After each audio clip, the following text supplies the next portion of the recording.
নমস্কার, Binoy Ghosh. Welcome to my educational channel. আমি আজকে আপনাদের দুটি শেয়ার সম্বন্ধে বলবো। সেই দুটি শেয়ার প্রচুর পরিমাণে এফআইআই ডিআই বাই করছে, সেগুলি আমি আপনাদের দেখাবো এবং সেই দুটি স্টক নিয়ে আমি আলোচনা করব। সেই স্টক দুটি আপনারা দেখলে বুঝতে পারবেন কিভাবে এফআইআই ডিআই প্রচুর বাই করছে এবং ছোট দুটি স্টকগুলির দামও খুব ছোট, মাত্র 30 টাকার কাছে একটি, আর একটি 86 রুপিস মতন। দুটি নামকরা স্টক আপনারা জানেন, তার টোটাল ডিটেলস অ্যানালিসিস আপনাদের বলবো। সেটা দেখলে আপনারা বুঝতে পারবেন যে স্টক দুটি কিভাবে পারফর্ম করছে এবং কত তাড়াতাড়ি এগুলি ভালো রিটার্ন দিতে পারে উইথিন 6 মান্থস। সেগুলি আপনারা দেখুন। তার আগে আমি বলি, আপনারা স্কিপ না করে এটিকে ভালো করে মনোযোগ সহকারে ডিটেলস আলোচনাটি শুনুন। তাহলে আশা করি এই দুটি স্টক আপনাদের খুব ভালো পারফর্ম করে দেখাবে এবং একটা আপনারা ভালো প্রফিট তুলতে পারবেন। তার কারণ আমাদের এফআইআই এবং ডিআইয়ের সঙ্গে সঙ্গে চলতে হবে। আবার ওরা যখন সেল করতে শুরু করবে তখন আমাদের বেরিয়ে আসতে হবে। আমার ভিডিও দেখলে আপনারা বুঝতে পারবেন এবং সেইগুলি আমি আস্তে আস্তে আপনাদের বলতে থাকব। তাহলে প্রথম স্টক নিয়ে আমি যেটা বলছি, সেটা ফার্স্ট স্টকের নাম হচ্ছে bank of Maharashtra. Bank of Maharashtra আপনারা দেখুন, এই শেয়ারটি কিছুতেই পড়ছিল না, এখন একটু কনসলিডেশন ফেজে আছে। এবার সেটি আস্তে আস্তে ধীরে ধীরে বাড়তে শুরু করেছে, সেটা দেখলে বুঝতে পারবেন। সেটি আপনাদের আমি দেখাবো। ব্যাঙ্ক অফ মহারাষ্ট্র সম্বন্ধে আমার বিশেষ কিছু বলার নেই। এটা তো একটা ব্যাঙ্কিং সেক্টরের স্টক, আপনারা জানেন। ব্যাঙ্কিং সেক্টরের কাজও আপনাদের জানা আছে। এরা treasury, corporate, wholesale banking, retail banking এবং আদার্স ডিফারেন্ট ব্যাঙ্কিং অপারেশন করে। স্টকটি খুব ছোট্ট স্টক, মাত্র 30 টাকা দাম। এদের 20,000 কোটি ক্যাপিটাল আছে, মার্কেট ক্যাপিটাল 20,000, স্টকের পি মাত্র 7। তাহলে বুঝতে পারছেন 10-এরও নিচে, অথচ মার্কেট কোথায় চলে গেছে।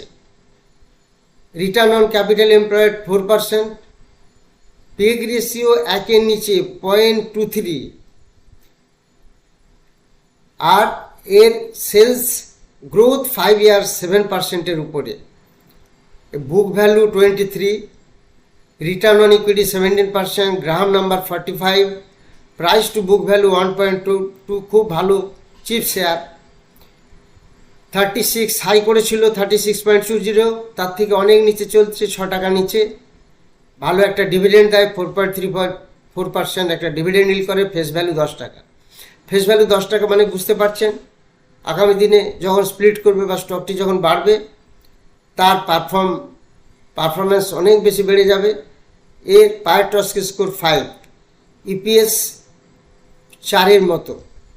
অতএব স্টকটির দিকে আপনারা নজর রাখতে পারেন। এবার এটা হচ্ছে ব্যাঙ্ক অফ মহারাষ্ট্র। এবার এই গ্রাফের থেকে আমি যেটা বলবো, এরা একটা ভালো ডিভিডেন্ড দিচ্ছে,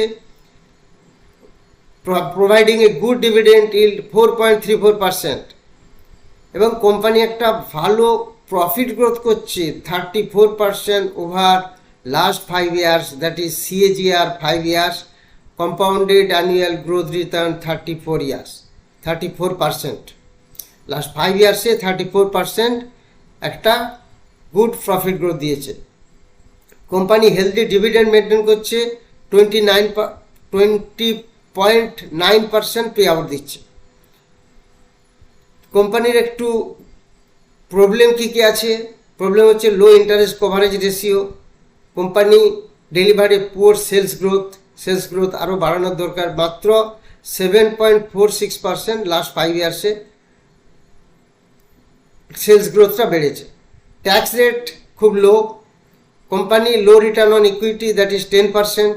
এগুলি কোম্পানির একটু নেগেটিভ পয়েন্ট আছে, কিন্তু কোম্পানি যেভাবে প্রফিট করছে বা যেভাবে বাড়ছে, তাতে করে অনেকটাই কোম্পানি এগিয়ে যাবে। কোম্পানির কোয়ার্টারলি রেজাল্ট দেখুন, কোম্পানির নেট প্রফিট 777 ছিল ডিসেম্বর 2022-এ, 777 কোটি। এখন কোম্পানির net profit 23 March quarter, that is last quarter, 841 profit বাড়িয়েছে কোয়ার্টারলি। এবার নেট প্রফিট যদি দেখা যায়, এটা হলো কোয়ার্টারলি নেট প্রফিট। এবার ফাইনাল নেট প্রফিট যদি আমরা দেখি, তাহলে কি দেখতে পাবো, কোম্পানির টোটাল নেট প্রফিট ছিল থ্রু আউট দ্য ইয়ার 1153, এখন সেটা হয়েছে 2605 কোটি, ডবলের থেকেও বেশি। 1153 ডবল যা হয় তার থেকেও বেশি, 2300 ডবল হয়, তার উপরে 2600, অতএব অটোমেটিক্যালি এটা ডবলের থেকেও প্রায় 300 কোটি উপরে প্রফিট করেছে। ইপিএস 1.71 ছিল, এটা 3.87 হয়েছে। ডিভিডেন্ড পে আউট 29% ছিল, এখন সেটা 34% হয়ে গেছে। এরপরে আমি দেখাবো আপনাদের ratio, that is share holding প্যাটার্নের একটা পজিশন কি আছে। এই যে ব্যাঙ্ক অফ মহারাষ্ট্রের প্রমোটার, সেটা 86.46% হোল্ড করছে, তার মানে 86% চলে গেল প্রমোটারের কাছে। এফআইআর কাছে 1.21, ডিওআই 6.73, ডিওআই ভালো, এবারে অনেকটা বাই করেছে, আগে 5-এর নিচে ছিল, এখন 6.73। এফআইআই 1-এর নিচে ছিল, তারা স্টেক বাড়িয়ে 1.21 করেছে। এই শেয়ারটিতে এফআই এবং ডিআই দুজনেই ভালো পরিমাণ কিনছে, অনেক স্টেক বাড়িয়ে দিয়েছে। সেই কারণে এই শেয়ারটিতে আপনারা নজর রাখুন। আশা করা যায় আগামী 6 মাসের মধ্যে একটা বেশ ভালো রিটার্ন দেবে আশা করা যাচ্ছে, সেটা আপনারা দেখুন, দেখলে বুঝতে পারবেন। আমি এরপরে ওদের চার্টটা দেখাবো, তার আগে আমি আপনাদের দেখাই আরেকটি শেয়ার দেখাবো, যেটা আপনারা দেখলে বুঝতে পারবেন। সেই শেয়ারটি নিয়ে আসছি আমি। সেই শেয়ারটির নাম সম্বর্ধনা মাদারসন ইন্টারন্যাশনাল লিমিটেড। সম্বর্ধনা মাদারসন ইন্টারন্যাশনাল লিমিটেড, এটিতেও এফআইআই এবং ডিআইআই খুব ভালো পরিমাণে হোল্ডিং করছে এবং অনেকটা বাড়িয়েছে। এই বছর 2023-তে অনেকটা পরিমাণ এফআই এবং ডিআইআই বাই করে স্টেকটা বাড়িয়ে দিয়েছে। এর market capital 58,345 crore, stock P 37, ROC 9%, PEG ratio মাইনাসে আছে, debt to equity 0.61, sales growth 7%, current price 86 চলছে, book value 33, ROE 7%, Graham number 40, price to book value 2.6, OPM last 5 ইয়ার্সে 7%।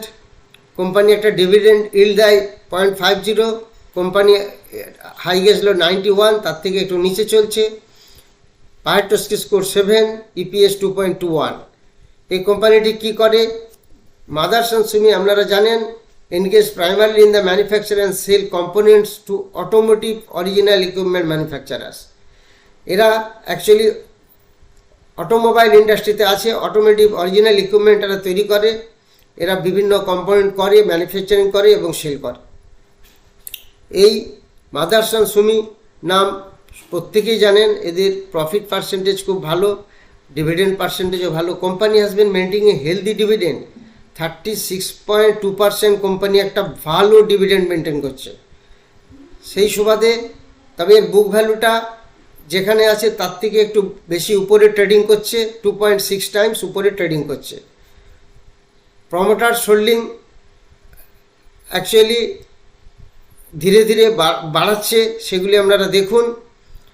প্রমোটার হোল্ডিং বাড়ছে। এর কোয়ার্টারলি রেজাল্ট যদি দেখেন, প্রফিট বিফোর ট্যাক্স ছিল 718, তার থেকে বেড়েছিল 935 quarter to quarter. Net profit 501 থেকে 699, এটা কোয়ার্টার টু কোয়ার্টার বললাম। এবার ফাইনাল নেট প্রফিট যদি দেখেন, profit and loss, profit before tax ছিল 1788, সেটা বেড়ে হলো 2405। Final net profit, that is tax, depreciation, amortisation, interest সমস্ত পেড করে নেট প্রফিট দাঁড়ালো, আগে ছিল 1182 গত বছর, এবছর হলো 1670 কোটি, প্রায় 500 কোটি প্রফিট কোম্পানি বাড়িয়েছে। ইপিএস ছিল 1.29, সেখান থেকে হয়ে গেল 2.21। ডিভিডেন্ড পে আউট 29%, একটা ভালো হেলদি ডিভিডেন্ড মেনটেন করছে। এই স্টকটি নজর রাখুন। এবার অ্যাকচুয়ালি এর বরোয়িংসটা একটু বলি। বরোয়িংস আছে 13,792 crores, আর এটা বরোয়িংস। আর রিজার্ভ আছে 21,774 crores, 8,000 কোটি টাকা রিজার্ভ বেশি আছে। এবার চলে আসি শেয়ার হোল্ডিং প্যাটার্নে। শেয়ার হোল্ডিং প্যাটার্নে দেখুন, প্রমোটার্স 64%, এফআইআই 10.87 প্রায় 11%, ডিআইআই প্রায় 14%, আর গভর্নমেন্টের কাছে আছে 0.06%। পাবলিকের কাছে মাত্র 9.55% শেয়ার আছে। পাবলিকের কাছে খুব সামান্য পরিমাণ শেয়ার আছে। তা 90%-এর উপরে চলে গেল ইনস্টিটিউশন এবং প্রমোটার। তাহলে দেখেছেন তারা অলরেডি এগুলিকে হোল্ড করে আছে কতটা। সেই সুবাদে পাবলিকের কাছে যেহেতু শেয়ার কম, এটিকে আপনারা দেখতে পারেন। এবার আমি আপনাদের একটু চার্ট দেখাই। চার্টে প্রথমে দেখাচ্ছি ব্যাঙ্ক অফ মহারাষ্ট্রের চার্টটা। আপনারা দেখুন ব্যাঙ্ক অফ মহারাষ্ট্র পরপর 1, 2, 3, 4, 5, আজকে 6th ডে, পরপর 6 দিন ব্যাঙ্ক অফ মহারাষ্ট্র টুকটুক করে বেড়ে চলেছে।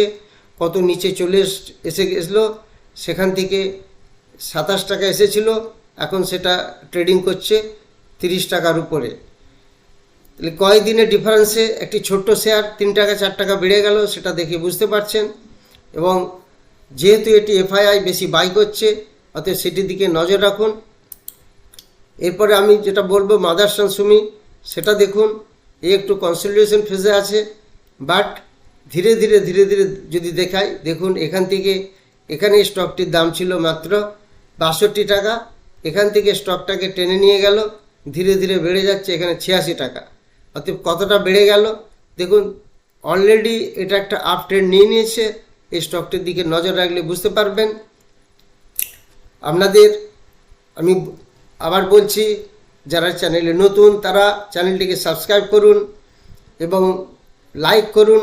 লাইক খুব কম হচ্ছে, অন্তত 1000 লাইক দরকার আছে, তবেই আমি এফআই ডিআইআই কে কী করছে ভালো ভালো শেয়ার নিয়ে আসতে পারবো।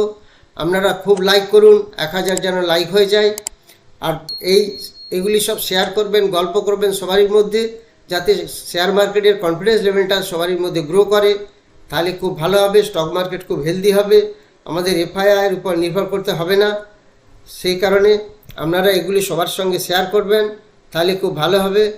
Thank you very much for watching my video.